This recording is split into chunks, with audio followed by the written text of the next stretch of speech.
Base 10 blocks are really useful for place value skills when working with numbers up through 1,200 or even around to 2,000. I like to use base 10 blocks to help my second graders, third graders, and at times fourth graders with place value.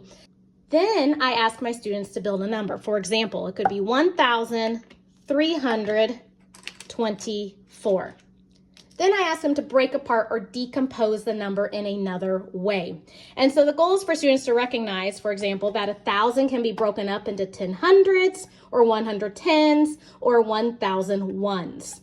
That they can also break apart hundreds into 100 ones or 10 tens, and that tens can be broken apart into 10 ones. And of course, the ones, as kids like to say, especially in elementary school years, is that the ones cannot be broken apart anymore.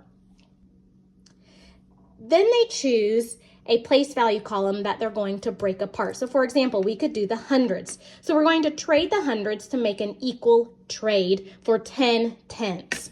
And so what I have kids do is I have them rotate the tens that were already there, because what happens is kids will count out tens here, but then they'll want to add these tens to it and they think they've done an equal trade because, as you can see, it's the same amount here.